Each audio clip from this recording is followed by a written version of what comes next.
Chanting Hare Krishna is always peaceful, isn't it? And whatever tune you chant, once the devotee asks Prabhupada, what the favorite tune? Prabhupada said, I like all tunes. But you know, Srila Bhakti Siddhanta Saraswati Thakur, he had one special tune. I know which one is. I learned it. You know which one is? Share it with you. Let me try to remember it at first. Try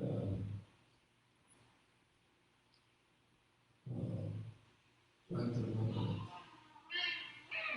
Hare Krishna, Hare Krishna, Krishna Krishna, Hare Hare, Hare Rama, Hare Rama, Rama Rama, Hare Hare.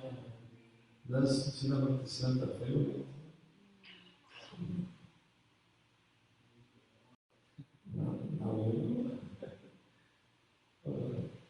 So I'm going to read another verse actually from Srimad Bhagavatam. From before that, one more philosophical. Krishna Krishna. Glory. Radhe Radhe. Elif to know? What do you know? What? Yes? Oh, yes. Engagement. Alright. So, nice of them.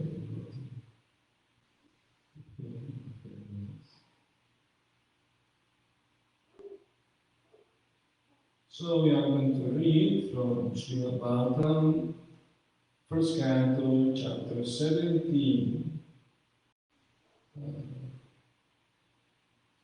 And the text is 19, 690, 117.90.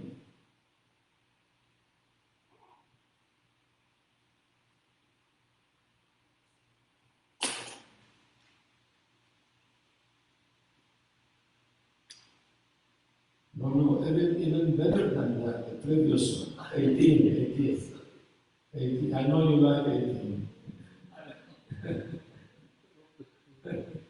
18 is good, very good. Alright, 117 maybe. Om Namo Bhagavate Vasudevaya. Om Namo Bhagavate Vasudevaya. Om Namo Bhagavate Vasudevaya.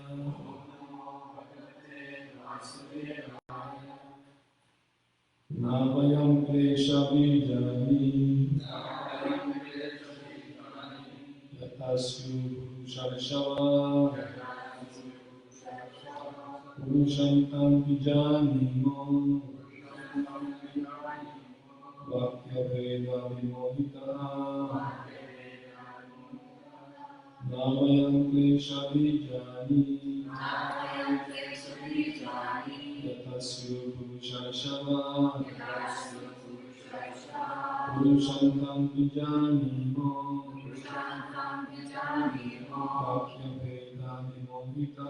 Vakya Veda Vimohita Nishcha Namayam Klesha Vijani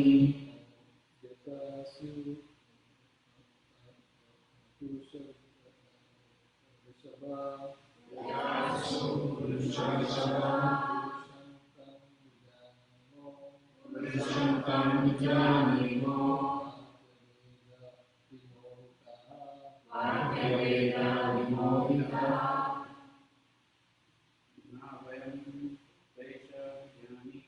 Namayam Klesha Vijani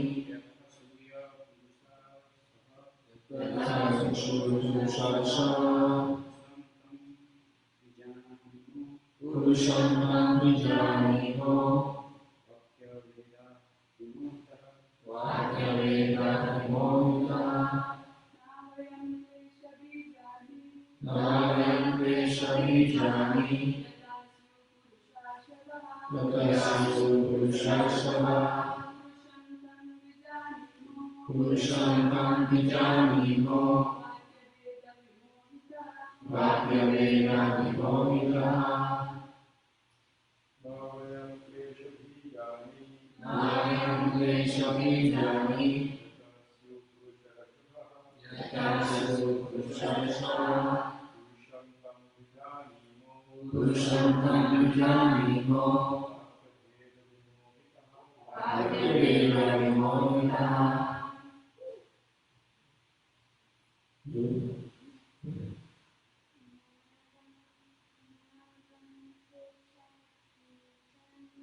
Namayam Klesha Vijani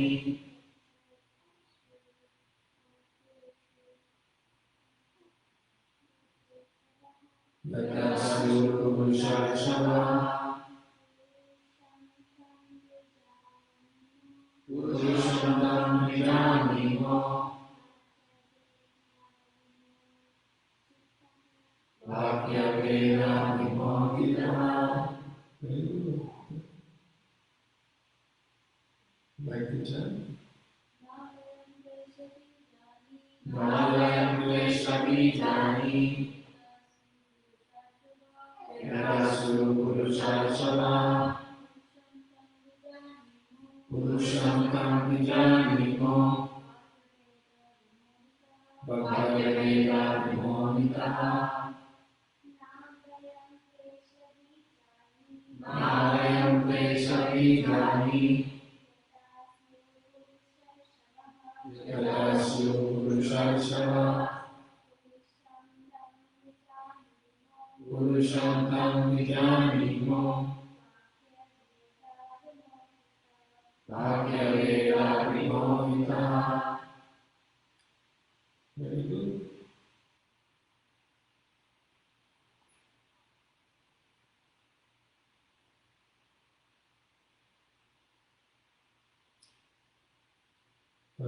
Translation, please repeat. Na,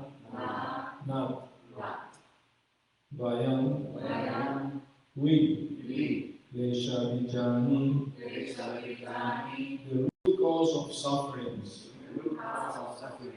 Yada, where from? Su, it so happens. Tam, that. I'm sorry, I will sit down. Purushari Shadha, all greatest of all human beings. Purusham, the person. And that.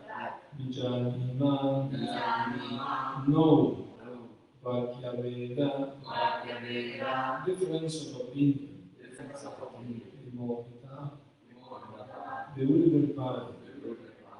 All greatest among human beings, it is very difficult to ascertain the particular mystery who has caused our sufferings, because we are bewildered by all the different opinions of theoretical philosophers. Purport, that's better. There are many theoretical philosophers in the world who put forward their own theories of cause and effect, especially about the cause of suffering and its effect on different living beings. Generally, there are six great philosophers: Kanada, the author of Vaisheshika philosophy; Gautama, the author of logic; Patanjali, the author of mystic yoga; Kapila, the author of Sankhya philosophy; Jaimini, the author of Karma Mimamsa; and Vyasadeva, the author of Vedanta Darshan. Although the bull, or the personality of religion, and the cow, the personality of the earth, knew perfectly well that the personality of Kali was the direct cause of their suffering, still, as devotees of the Lord, they knew well also that without the sanction of the Lord, no one could inflict trouble upon them. According to the Padma Purana, our present trouble is due to the rectifying of seeding sins. But even those seedling sins also gradually fade away by execution of pure devotional service. Thus, even if the devotees see the mischief mongers, they do not accuse them for the sufferings inflicted. They take it for granted that the mischief monger is made to act by some indirect cause, and therefore they tolerate the suffering, thinking them to be God-given in small doses, for otherwise the sufferings should have been greater. Maharaj Parikshit wanted to get a statement of accusation against the direct mischief monger, but they declined to give it on the above-mentioned grounds. Speculative philosophers, however, do not recognize the sanction of the Lord. They try to find out the cause of sufferings in their own way, as will be described in the following verses. According to Srila Jiva Goswami, such speculators are themselves bewildered, and thus they cannot know that the ultimate cause of all causes is the Supreme Lord, the personality of God. Om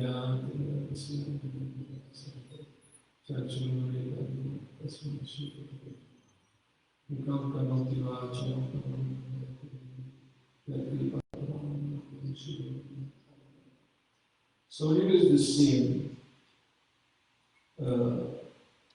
Kali, personified, he was beating the bull and the cow. And Maharaj Parikshit is asking them, who's the cause of their suffering? The direct cause was Kali, but they knew that the ultimate cause of all causes is the Supreme Lord, Krishna. So they didn't want to accuse them directly, because they are devotees of the Lord, they know. Once a devotee went to Prabhupada to complain about another devotee, and Prabhupada told him,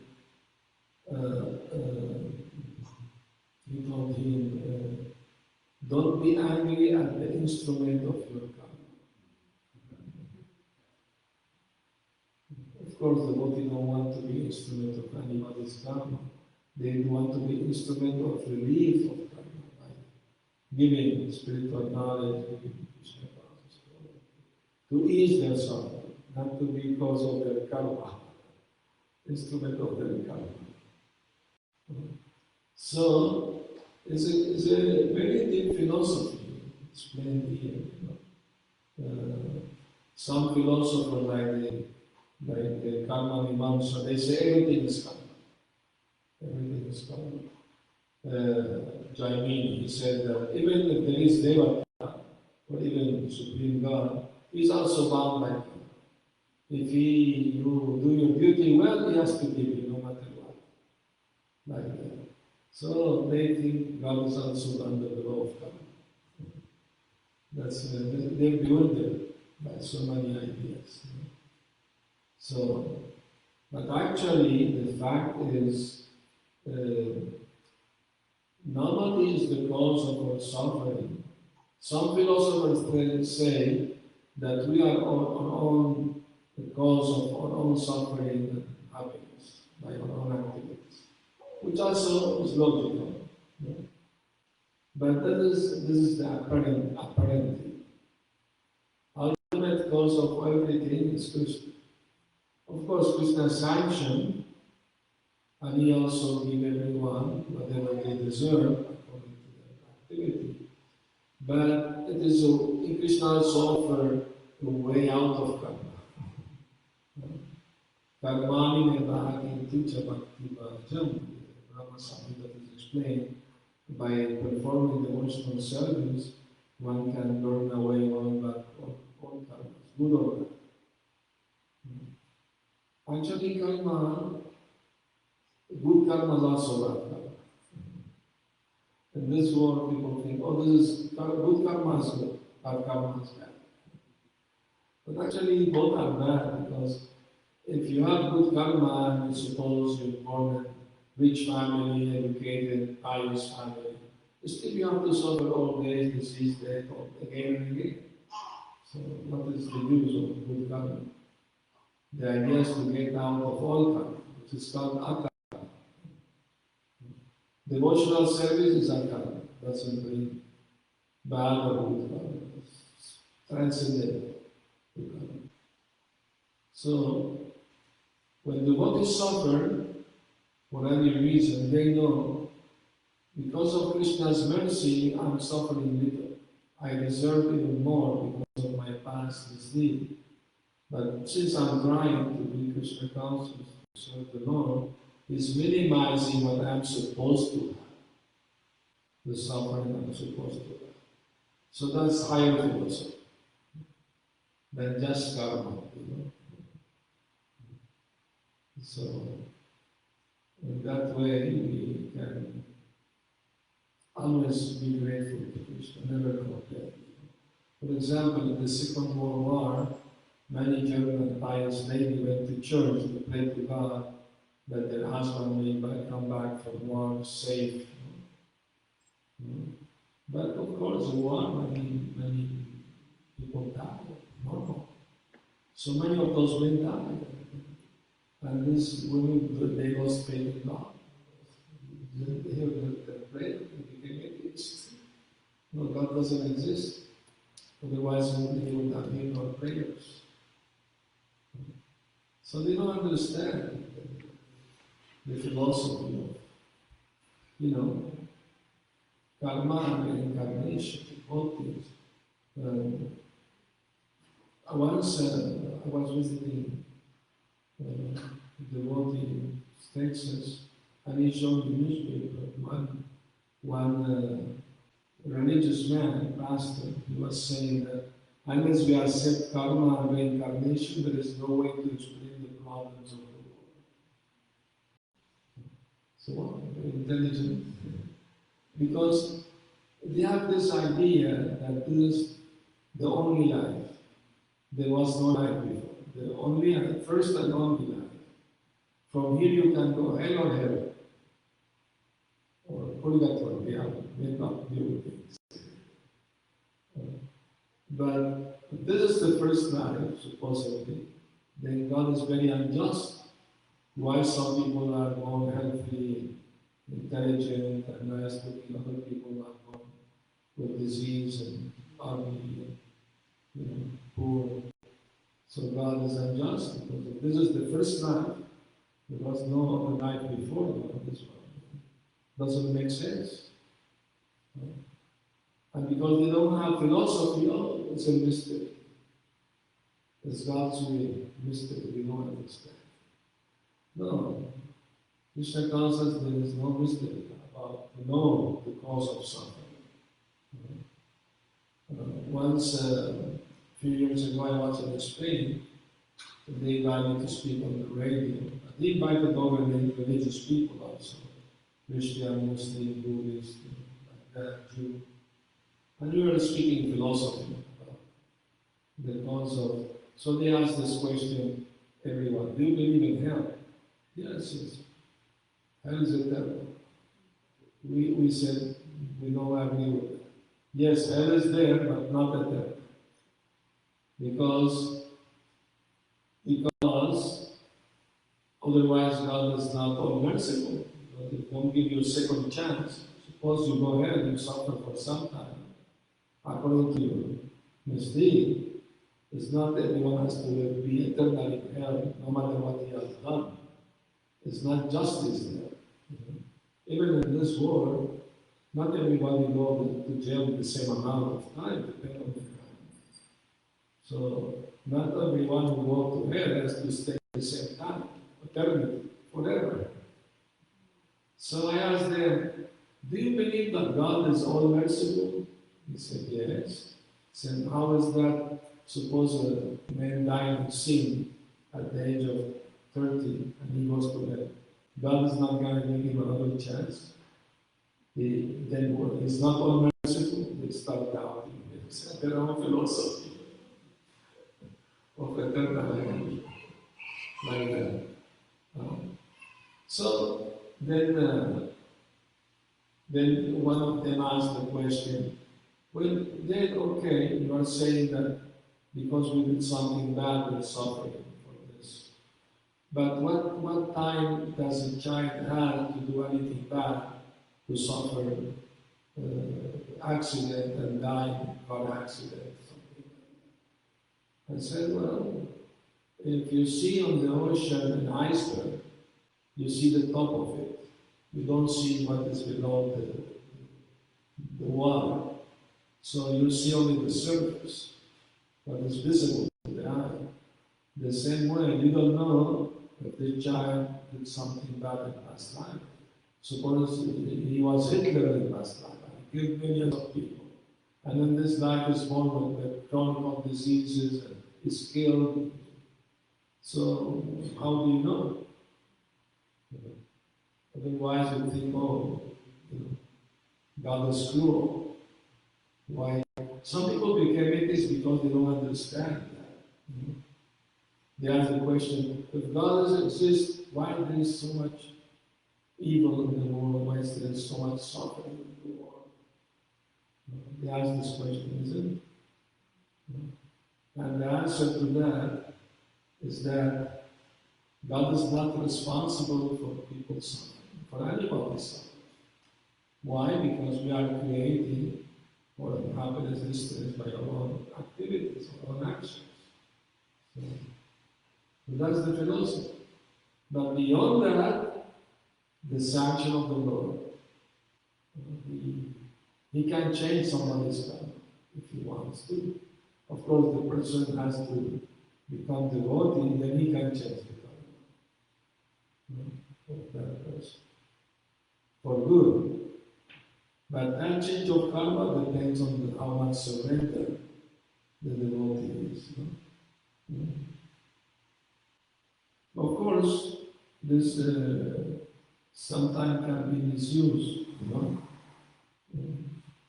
Jai Shri Radha Pankiriya Jai Namadev Subhadra Shivanita.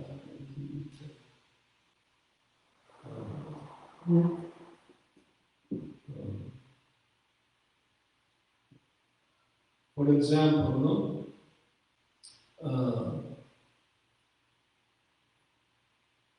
one man, he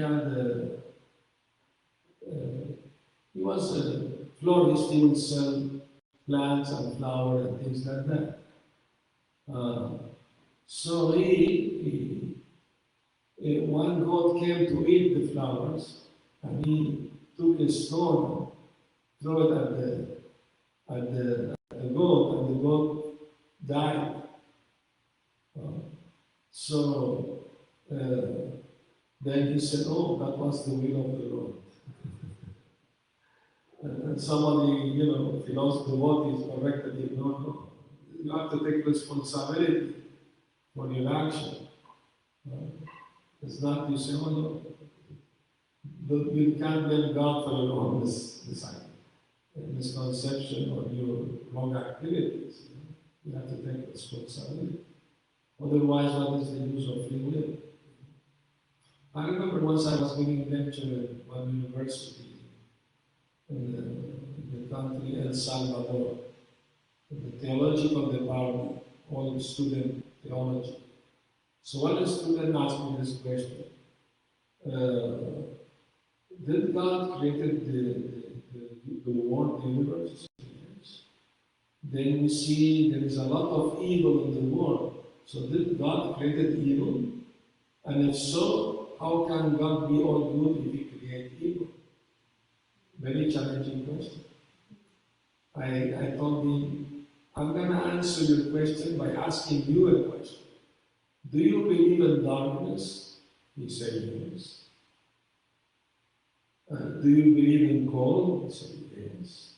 I told him no. Darkness doesn't exist. It's only the absence of light. If at night you put switch off the light in the room and you switch it back on, you don't see darkness fighting the light to stay. It really disappears, isn't it? So darkness doesn't exist, only is the absence of light. The same way, cold is only the absence of heat. We can't cold when there is no heat. So in the same way, the evil in the world is the absence of God in the heart of people. They give them back to God. People create evil, not God. You say, well, I understand with logic. But then why God allow evil people to do bad things? I said because God doesn't want to force anybody to obey. Obedience should be by love, not by force. Otherwise it doesn't have meaning. You know, beginning of the movement, one devotee left. And Prabhupada asked why he left. Prabhupada, he was confused philosophically. He was asking the question, he said, why Krishna gave us free will if he knew that we are going to misuse it?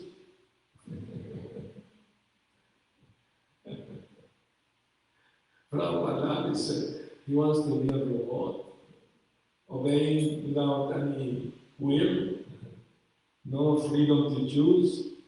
And that's the value for Krishna and for us, that we be able to choose the bad, we choose the good.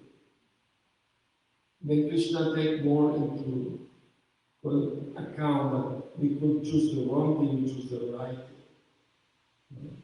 We could have gone, for example, to cinema, nightclub, whatever, but we prefer to come to the temple. So Krishna take that into great account. You use your freedom to do the right thing. So otherwise, doesn't make sense. You can do only one thing. Then what is the value of obeying God if there is have no other choice? Has no value. It has great value when you have other choice, but you choose to do what God wants from you.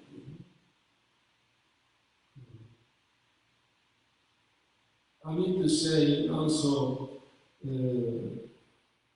one very important thing in the spiritual life is to give up mental speculation. Because there are so many upstarts, they come with their own philosophy. And they bewilder people and the things in that bad. Because they have no purity. They have no real knowledge. They don't have their own bona fide guru to teach the right thing. So they make up their own ideas. And they themselves are confused, they confuse others.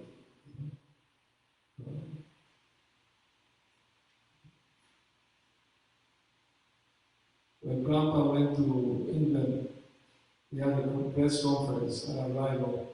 They asked him the question, why did you come to our country? Prabhupada said, I came to teach you what you have forgotten. And what did we forgot? You forgot God. Some of you say, I am God. God is there. You went to India, you plundered all the wealth of India, but you forgot to take the most valuable treasure. That's why I'm bringing to you the highest, biggest treasure of India. the spiritual knowledge. So there is so much confusion in the world because the leaders of society, they are spiritually blind and they are misguiding other blind people. Even not go to foreign university, schools, everything. What they teach? They teach Big Bang, evolution, Darwin's evolution, all this. I mean to say there is no proof of those theories. It's only theory. Prabhupada said many of these theories are based on maybe, perhaps, could have been. Prabhupada said that's not science. Prabhupada was asked about what he thought about the theory of the Big Bang. Prabhupada said, he said, well, the scientists were not there when that happened, so they can't know for sure. They just say maybe, perhaps, could have happened that way. Yes, that's science. It's mental speculation. You know? So, we are set higher authority. We don't depend on our own ability to experiment. The experience have been already done for us. Great sages from the past, they are certain by studying all the scriptures, by their own meditation, they came to the conclusion that Krishna is the supreme absolute truth. And we are all his eternal servant, we are part of him. And the goal of life is to practice Bhakti Yoga, to go back to God, end up on suffering. That's the philosophy, the Siddhanta, the ultimate understanding of all the knowledge. Because the Veda, there are so many ramifications, worship of devatas, to get some material benefit, to do this yajna, that yajna, so many distractions are there. So that's why Krishna told Arjuna, get above the language of how we call it, the very mesmerizing language of the Vedas, promising heavenly planets, all this thing, go beyond that. Because all this is in relation to the three modes of nature. Everything is controlled by these three modes. So those in the mode of goodness, they die, they go to heavenly planet. Those in the mode of ignorance, when they die, they go to animal life. And those in the mode of passion, they die, they remain among humans. And according to their karma, they go to the next time. But those who are in Krishna consciousness, at the time of death, they don't have to return. They go back to their eternal life.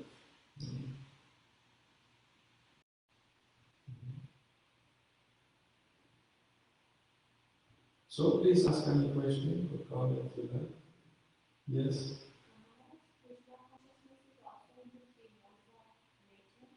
No. How can be? Krishna consciousness is pure state of consciousness. But you can perform devotional service under the influence of the three modes of nature until you become pure devotee. For example, you can perform devotional service in the mode of ignorance. What that means? Have you seen this caricature? When somebody is sweeping the floor and put everything under the carpet. Nobody is watching. But Krishna is watching you. He sees everything. So that means mode of ignorance. You forget that Krishna is watching you. You can, do this. Or you suppose you're chanting and you fall asleep, and if somebody can tell you, Mataji, please wake up. I'm not sleeping, you're sleeping. Become angry. That's mode of ignorance. A mode of passion, Mode of passion, you want everybody to recognize your service, or you have done so good, and you expect that. You do it with the purpose that everybody else will praise you. That's a mode of passion. Yeah. The mode of goodness, you do it as your duty, please Krishna, that's very nice. But even above the mode of goodness is to do it out of love. Out of love. That's higher. So if a devotee is doing a devotional service under the mode of passion, Yeah. dies, then what happens? Well, Krishna will give him another opportunity to continue the way the devotional service. There is no loss or diminution. Whatever he achieved is gonna begin from there.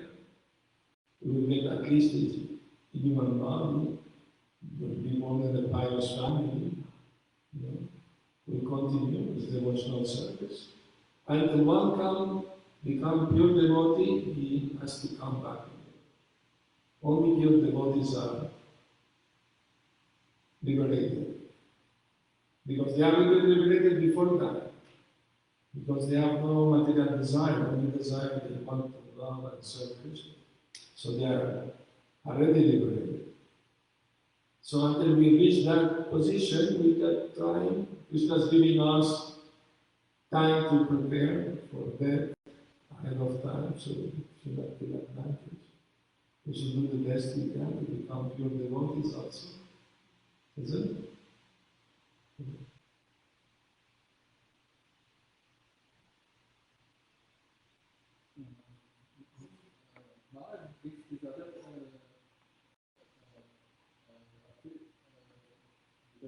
These other philosophies like Vaisheshika and Karma, Mimamsa. Yeah. So, are there mental Speculation. if they are, so why are they accorded such importance in philosophy? They are like Well, in the sense that there are like the 6 main philosophies in India, but the best of all this is the Vedanta Darshan by Srila Vyasa, because the Vedas are coming directly from Krishna's brain, you know. So they are not under the mental speculation of anyone, even by human beings. There's a direct manifestation of the Lord. Vyasa is giving the knowledge as it is. He's not adding his own ideas like that. So that's why it's a perfect knowledge, Vedanta Darshan. And the natural commentary on Vedanta Sutra is the Srimad Bhagavatam. So the Srimad Bhagavatam is the summum bonum, the right fruit of Vedic knowledge. now, I was asking what others, Vaisheshika and Mimamsa. Jaimini has the philosophy karma mimamsa. So we have to explain everything under karma, even God is under karma. And the philosophy of Gautama is logic. Everything logic. Has to be logic. You know? Chaitanya Mahaprabhu, when he was young, he also learned this logic. Everything has to be ascertained by logic. And like that, Patanjali is mystic yoga. I mean, Patanjali accepted Paramatma. He accepted Paramatma. Mystic yoga. Meditation on the Paramatma is the ultimate goal of yoga, which is alright. But we go beyond Paramatma, we go to Bhagavan. Isn't it? So like that. So are these other philosophies available so that people are not willing to accept bhakti, can go according to their own But here it is also mentioned Kapila Dev, out of Sankhya philosophy. The ultimate goal of Sankhya is bhakti. After studying the 24 elements of creation, there is the 25th and 26th, the soul and super soul. And the relationship is bhakti, devotional service. So real Sankhya end up in bhakti.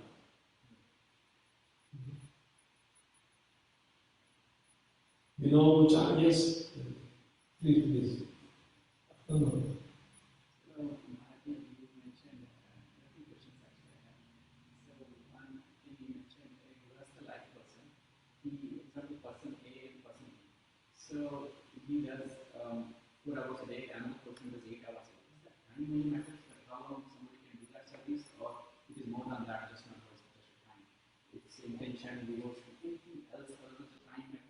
For example, a person service 8 hours, 4 hours. Yes. Another person does just 1 hour. Yes. So what's the difference between those two?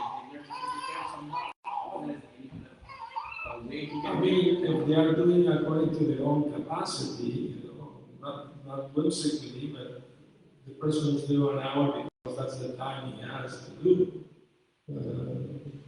at his disposal, and the other person has have more time, so he does more. Then Krishna takes the sincerity.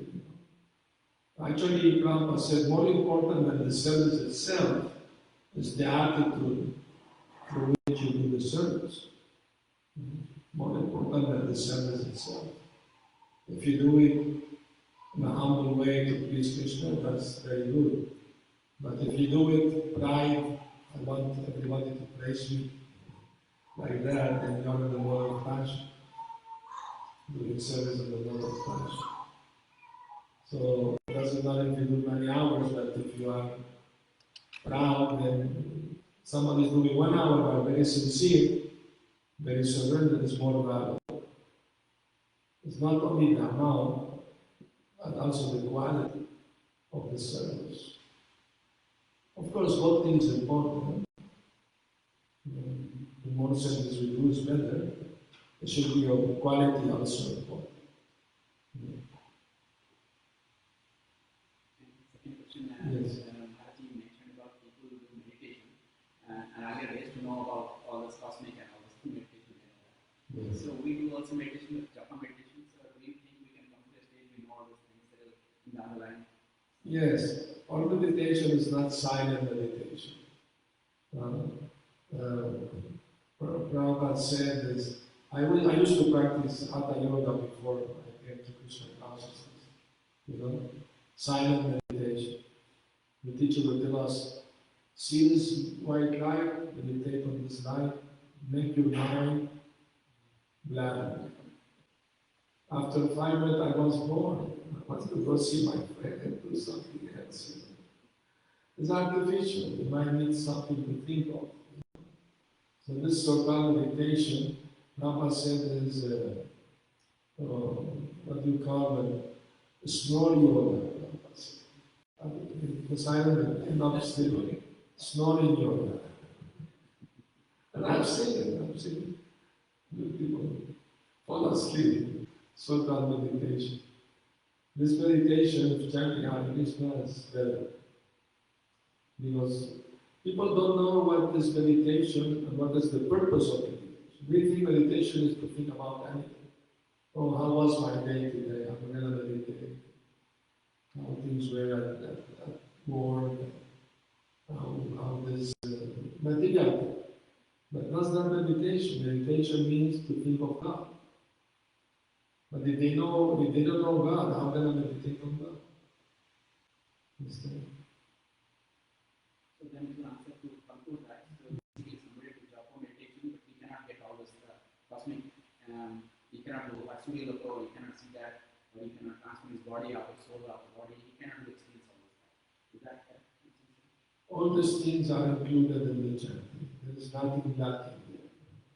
You can have the best experiences in chanting. When I started chanting Hare Krishna, I went on Malarti one morning, and when the devotee gave me japa, I started chanting. In a few days I was chanting 16 hours. It was so familiar to me, like something I was continuing before. And one day I chanted 8 hours non-stop, japa, and I had an out-of-body experience. I saw the planet, the stars, everything. I thought I was going to die. Left the body. I was like, I said, Krishna, Krishna, from out there, little space. Then I came back. Then I looked at Krishna's picture, and this beautiful energy came from the picture, entered me. I felt so much happiness. It's a loving reciprocation.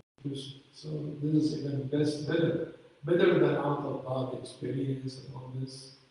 I mean to say, before I practiced Krishna consciousness, I had experience with out-of-body experience.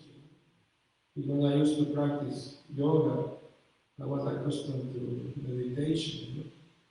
I remember once I was with my friend at the beach, he said, let us meditate. And there was one bird flying over the ocean. And I thought, and suddenly I was looking at the ocean from up. Like that. It's all mystic, but material, it's not the spirit. So this perception, subtle but material. The spiritual means beyond matter, the spiritual. And beyond the spiritual is devotional. So we want the devotion higher than anything else is to experience love for God. Bhakti. That's high, the highest. And that's what Lord Chaitanya and Prabhupada came to give. And this Chaitanya Krishna can awaken the love for Krishna. Can purify the heart, purify the mind. No?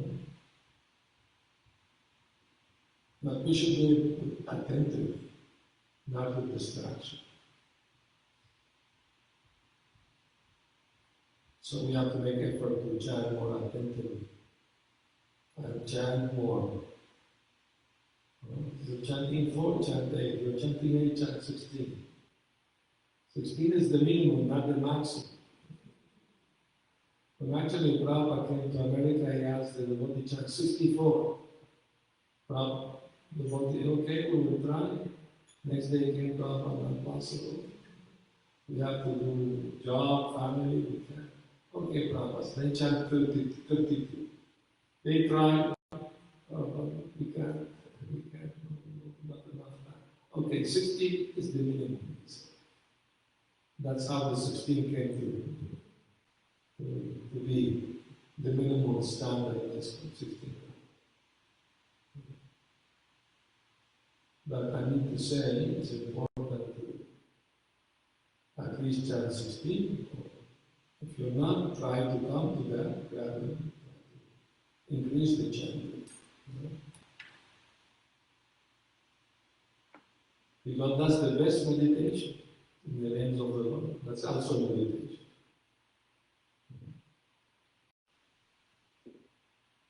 One devotee asked Prabhupada, when I chant Hare Krishna, should I think of Krishna's pastimes? Prabhupada said, that's very good, but don't do it artificially. If they come naturally, that's very good. Otherwise, just concentrate on the sound. Chanting and hearing very nicely pronounced the 60 words. Modern passion also to chant Krishna. What? Or sometimes we want to chant Hare Krishna, Hare Krishna. To take 1 hour to chant 2 rounds. Not too fast, not too slow. Normal. Hare Krishna, Krishna Krishna, Hare Hare, Hare Krishna, Krishna Krishna, Hare Ram. Normal. The important thing is to pronounce correct, hear correct. The sound language. If your mind gets distracted, look at Krishna's picture and help you concentration.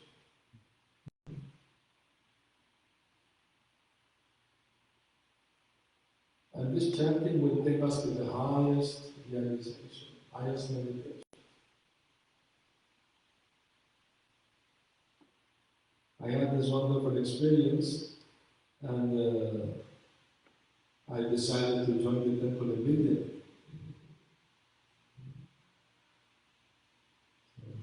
It's real, yes. Yes. Yes. Also, sometimes you're supposed to do 2 things in the morning, chanting and seva. Yes. Seva, so Yes. because of work life, sometimes you're taking meeting in the morning, and so we either choose one. So They choose chanting. It's more important. It's more important than chanting. Chanting is also seva. The highest seva is chanting. It's not that chanting is not seva. Chanting is also seva. I mean, you are pleasing God by chanting His name. You are serving God by chanting His name. It's not that. It's not seva. Only the other thing is seva. We should not think like that. Once Prabhupada told a new devotee, how many rounds of chanting? 8. Why are you not chanting 16? Prabhupada wants the devotee give me a lot of service, I have no time. Then don't do any service. Just chant 16 rounds, follow the 4 principles, take prasad and sleep. But chant 16 rounds. No excuse. So highest principle chant. Service after. First, health. If you don't have health, you can't even chant. So take care of health. Then chanting job. Third, the seva, service you have to do. 4, read the books. In that order of importance. So if you have to choose to do one thing or another, japa. It's high. will you take bath or not? It doesn't matter. You can get up and Wash your face and take the japa and chant. I mean to say, Prabhupada didn't take bath in the morning. He was at one. He was translating his books. So no time. He was chanting. After translating for 4 hours, take japa and chant. He didn't take bath at that time. Of course, if you have to enter the temple room, the pujari, you have to take bath, of course. But if you are at home, you can take it any time. You put some water on your feet, your face, wash your teeth, take the japa. I mean, even after waking up, you're still in bed, you can still chant. I do that. As soon as I wake up, Hare Krishna, Hare Krishna, Krishna. You don't need to brush your teeth to start chanting. There's no hard rules for chanting. Yes. A couple of questions, but the first one, you mentioned that this seva is after chanting. Yes. But is it chanting the Hare Krishna all the time, saying that please engage in your service? As already engaging in the service by chanting is engaging in the service. What Haridas Thakur was doing all day, just chanting. He was not doing seva because he's only chanting. It's the highest seva. Service to the holy name is service to Krishna because Krishna and the holy name are not different. Isn't it? Of course, the devotees should not only chant, they also have to do other things, but chanting is most important. It doesn't mean you neglect other things you have to do, you do. But chanting should be more important. Isn't it?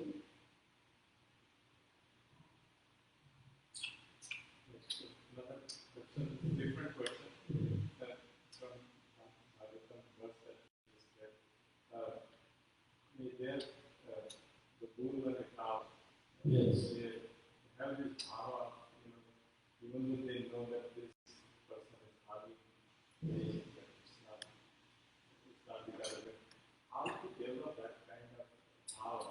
We have to become good devotees and try to be tolerant and and forgiving. It's not easy thing. It's not easy thing. This comes with purification.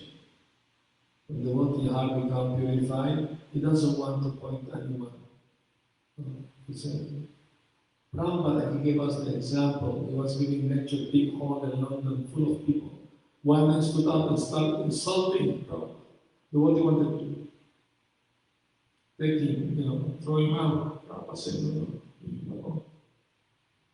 Afterward, the devotee asked Prabhupada, why didn't allow us to? He was insulting. Prabhupada says, okay, maybe in the past life I did something bad to him, now he's taking. So I should be tolerant. Maybe I misbehaved with him in the past life. So the devotee learn how to be tolerant. When oneself is being offended. But if Krishna or his pure devotee are offended, we should not be tolerant. We should immediately defeat or go away. Because if you listen, don't do anything, you also commit offense. You have to defeat them or leave.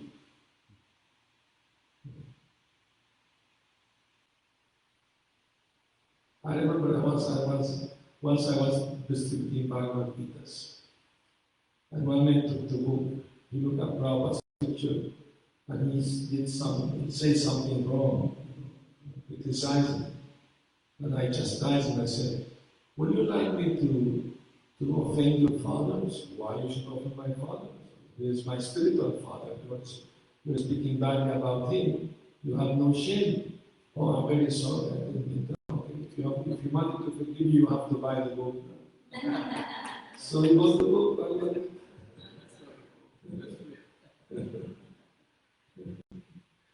Yes. I have a question about, Prabhupada came to Western world because it's full of voidism and personalism. Yes. I'm just curious if there's any history about that. Why is it that the Western white people are so degraded? Whereas, as it said, Prabhupada says that Bharat Varsha used to be like in the age of Parikshit Maharaj, it used to be the whole world. And I don't really understand that because I'm just trying to understand how it divided. Yeah, I understand the question. The thing is, there were many kings at that time, of course, different countries. America was not this good. No, the Aborigine were living here. But Europe was developed. So in Europe there were many kings, of course, but they accepted the king Bharatvarsha as the emperor, and they will make some tribute. Even in Shimabhatam just mentioned that what is the name of that king Yayati, he sent as ambassador his sons to Greek. So there is an ancient relationship between India and Europe for many thousands of years back. At least 2,000 years ago, there was one Greek ambassador in India, and he was the devotee of Krishna. He made a monument, dedicated to Krishna, Vasudeva Krishna. He wrote there this, what do you call this big, tall monument, in metal actually, and he's writing there, my name Raj, I am the devotee of Krishna, Vasudeva. 2,000 years ago.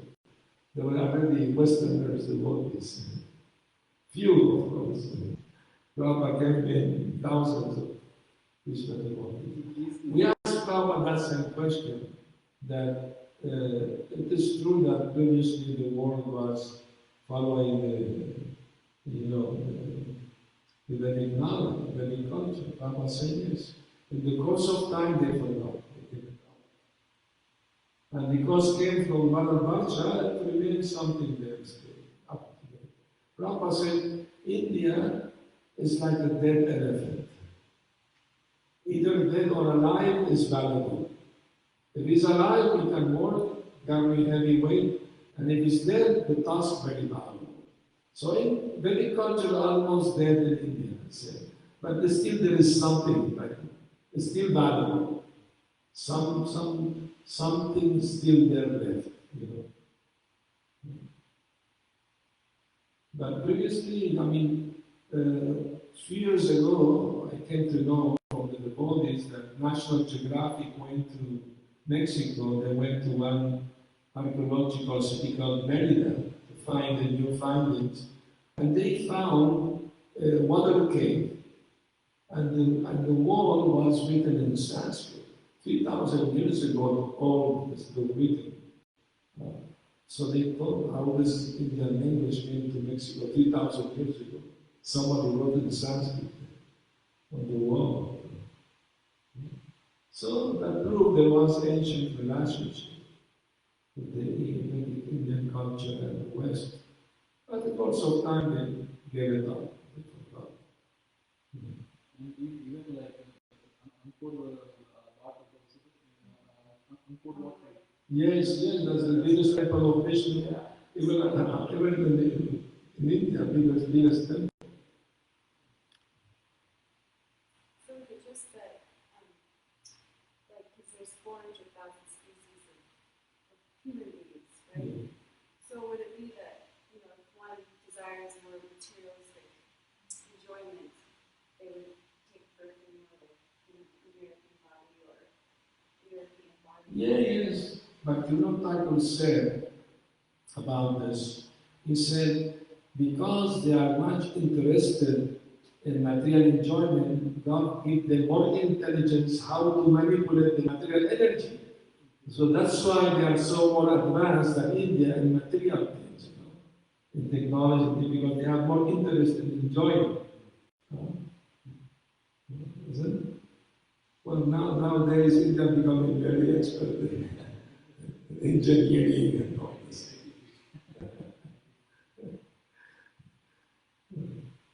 But that's the idea. The more you're interested, the more smart you become, how to manipulate the material energy.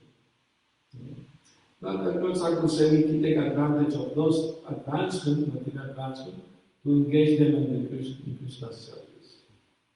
We don't reject material advancement. We use it for higher purpose.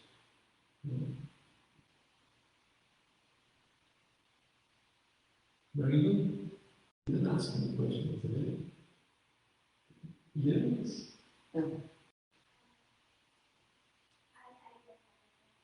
Please do. When people relate, it's really hard for their family members to accept because they don't really know the God. I just say sometimes. So yeah. They don't really know the practice God, so they're in grief for a very long time. So does God make sure that those connections with the people? Please, somebody explain to me exactly the question. I do not grasp it totally. She's saying that when people they die, Yes. when the family members they leave, right? Yes, naturally. If someone is a pure devotee and they liquidate and they eventually pass away, so people around them don't really know what the actual cause is. It's natural to grieve after a dear one passes away. It's natural because of affection, love. When Prabhupada was also crying, one devotee was trying to preach to me, the soul is eternal, don't cry. I said, rascal, come back to me. I'm not crying for the body, I'm crying because I'm feeling separation from the soul. Pure devotee. I was angry at Krishna. You have so many pure devotees, we have only this one you took away. But this is bhav, this is feeling, it's spiritual, it's not material. Understand? So to feel separation from pure devotee is not material. It's the spiritual platform. It's a spiritual platform. Even normal people, the dear one dies, normally they suffer. But they should take solace in the fact that the soul is eternal, the soul doesn't die. Krishna is directing the soul to destiny we have to go.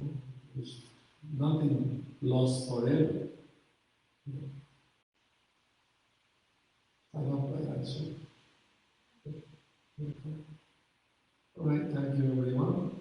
Hare Krishna, Srila Prabhupada ki jai. Lord have mercy. We have some shopping cookies.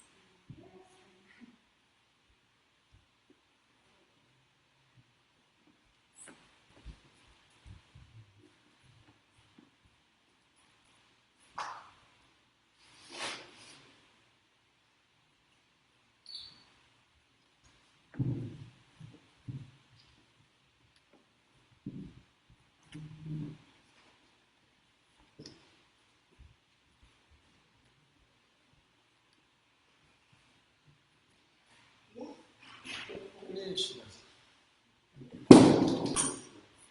Careful. Yes.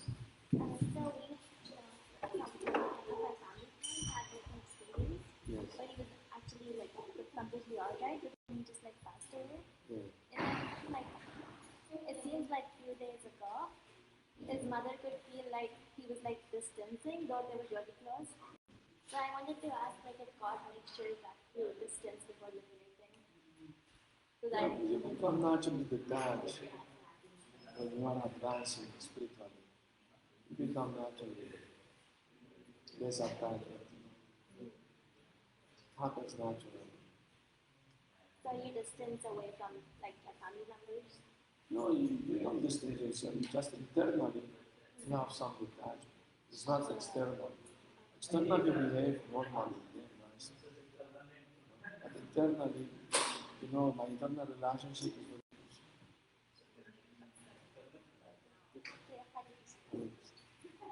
Hare Krishna. How are you? I'm glad.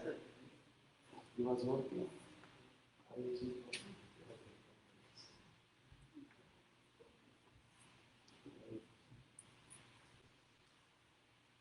Nice weekend.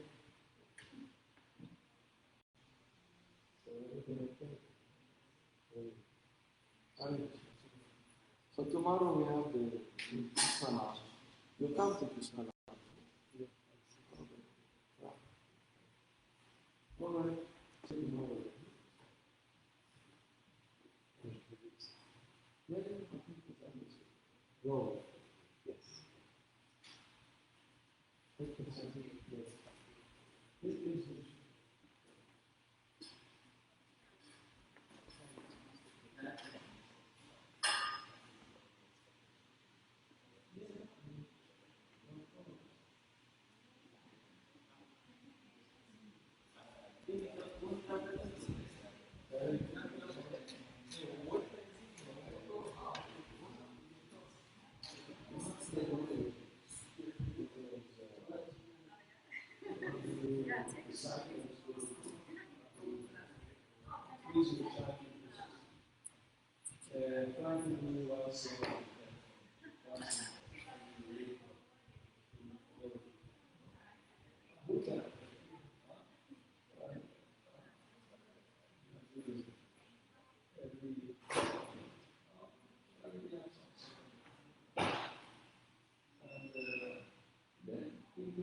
First, chapter 60.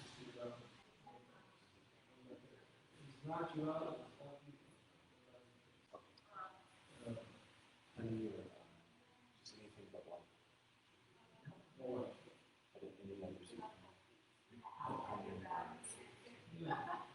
the